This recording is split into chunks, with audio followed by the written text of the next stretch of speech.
আমাদের মৌলিক কিছু উদ্দেশ্য ছিল। একটা উদ্দেশ্য ছিল যে এতিমদের যে হক চামড়া, এটার জন্য উপযুক্ত মূল্য যেটা সরকার নির্ধারণ করেন সেটাকে সহায়ক করার জন্য বাজার ব্যবস্থাপনার মাধ্যমে তার মূল্য নিশ্চিতকরণ, এবং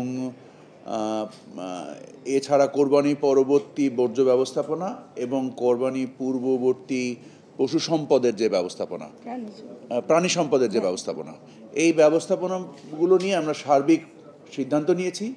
সরকার সিদ্ধান্ত নিয়েছে যে মাদ্রাসা এবং এতিমখানাগুলোতে 30,000 টনের অধিক বা 30,000 টন ন্যূনতম আমরা বিনামূল্যে সারা দেশে সরবরাহ করব, এতিমখানা এবং মাদ্রাসাগুলোতে সরবরাহ করব। লবণ সরবরাহ করব, আমরা লবণ সরবরাহ করব, এবং আমরা একটা প্রামাণ্যচিত্র তৈরি করছি যার মাধ্যমে আমরা এই চামড়ার ব্যবস্থাপনা, চামড়াকে কিভাবে সংরক্ষণ করা যায় এবং যতক্ষণ পর্যন্ত তারা উপযুক্ত মূল্য না পান ততক্ষণ পর্যন্ত যেন এটা সংরক্ষণ করতে পারেন, তার যে প্রায়োগিক বিষয়গুলো প্রাসঙ্গিকভাবে আমরা সেখানে তথ্যচিত্রে উত্থাপন করব এবং এটা আমরা গণমাধ্যমে ব্যাপকভাবে প্রচার প্রসার করব। এর সাথে আমরা প্রায় 5 লক্ষ লিফলেট এবং পোস্টার সারা দেশে বিলি করব।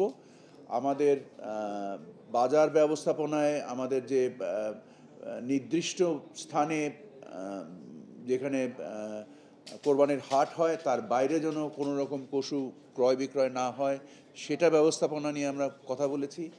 আমরা কথা বলেছি যে যে বাজার থেকে যে হাসিল বলে না, হাসিল যেটাকে উত্তোলন করা হয় সেটাকে যেন 5% থেকে কমানো যায়, সেই একটা প্রচেষ্টা নিয়ে আমরা আলোচনা করেছি। এছাড়া মূলত সরবরাহ এবং চাহিদার ভিত্তিতে যে আমরা যদি উপযুক্ত ব্যবস্থাপনার জন্য যে ধরনের প্রাসঙ্গিক পদক্ষেপগুলো আমাদের নেওয়া দরকার আছে, এই পদক্ষেপগুলো নিয়ে আমরা বিশদ আলোচনা করে আমরা সিদ্ধান্ত গ্রহণ করেছি।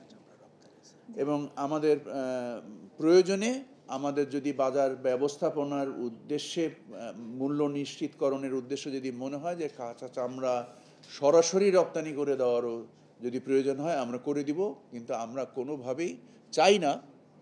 সরকার, মাননীয় প্রধান উপদেষ্টা ব্যক্তিগতভাবে আমাদেরকে নির্দেশ দিয়েছেন যেন আমরা চামড়ার উপযুক্ত মূল্য নিশ্চিত করতে পারি, যদিও তা বাজার ব্যবস্থার উপরেই নির্ভর করে, বাট আমাদের সকলের সামগ্রিক প্রচেষ্টা যে উপযুক্ত মূল্য নির্দিষ্টকরণ।